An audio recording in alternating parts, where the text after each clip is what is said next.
All right, so I just watched the video back. The truck actually come out pretty okay. It didn't even spin, probably enough. It come out just fine. As I'm sitting here, you can hear the thing popping. It does that when you park it. Here's the 01 Ford. There's a couple of videos on this channel of this truck, so I'll do a cold start on it and kind of a little bit of work I've done to it and how many miles I've put on it since then. Got 196,000 miles, 454. Let's see how she starts. This one says 26 degrees. That one over there said 24, so. And she fired right up. Oh, right now, the truck ain't gonna have much of a heater because I got to change the heater core in this thing. That's gonna be lovely. But this thing's still running pretty good. It's been my daily driver pretty well. So what I had to do to this thing, the hood won't stay open on its own now. I gotta change the hood shocks. Still got the 542 valve in her. The transmission dead spectator sitting right here. The little bracket on top is broke. So what I've done to this truck since my last video on it, I've done a serpentine belt, done all 8 spark plugs. Still got the original, well, besides the 2, I think, 12 packs, I believe. I don't know if they're original or not, I'm just guessing. Put a new battery in it recently because the one that was in it, I actually went to a dollar store there a few months ago. Went to start the truck, it clicked like it was a loose terminal. It was like, oh, it's a loose terminal. No, the battery itself shorted out. So got a real king battery in it. But I've done the intake manifold, changed alternator twice on this thing because the original one burned out. Had one, got one on it, I think about 6 months.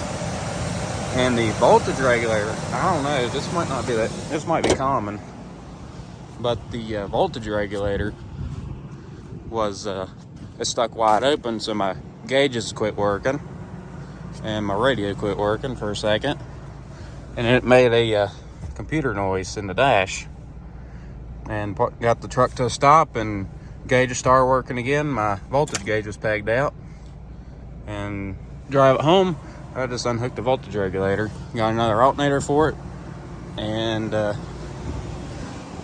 threads on the top bolt was like next to nothing, so I had to get another one, which I got all this under warranty anyway. So it's got a pretty good alternator in it. Seems like it does okay. I got to flush the system out, so cooling system needs flushed out, and I need to do a heater core in it, and pretty much everything. So always something, but a couple of little vacuum hoses here and there, but nothing major. But here's the tube kind of sitting there. There we go. Now it's fixed pretty well. So the truck still runs pretty good. I changed oil it 2 weeks ago, so I ain't got started yet. Might have started it yesterday, the day before. I don't remember exactly. There's a floor mat out of that truck because that one don't have carpet. This one does.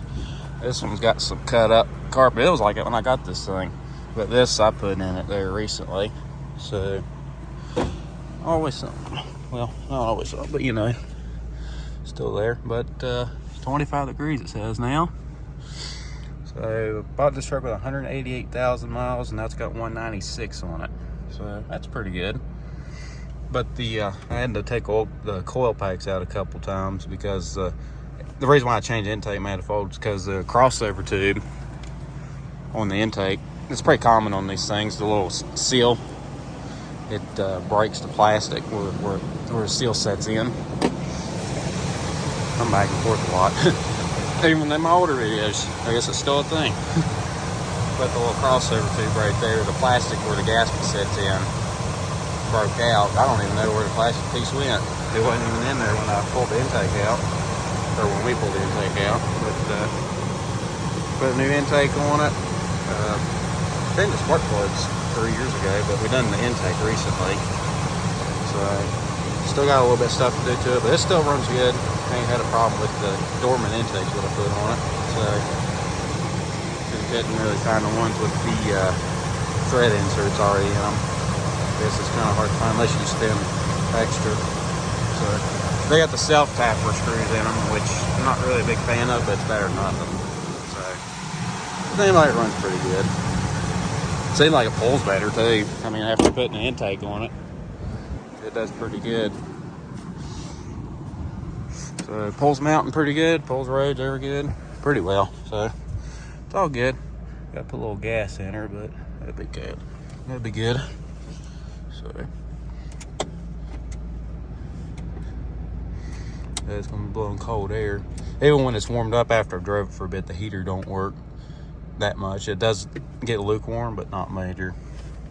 Which what we done was pop my heater core hoses out, spray it with the water hose, put the heater core hoses back in, and got a little bit of heat for a little bit, and then lost heat again. So I'll just go ahead and change the heater core in it because I'm sure it's pretty plugged up. So we'll see how that goes. So hopefully it does pretty good.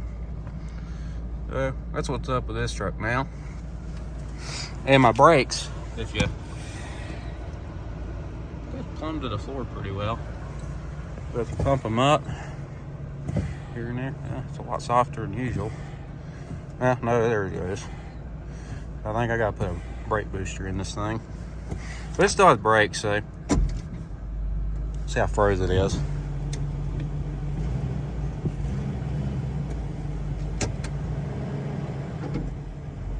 Hang on, it took it a second to go and drive.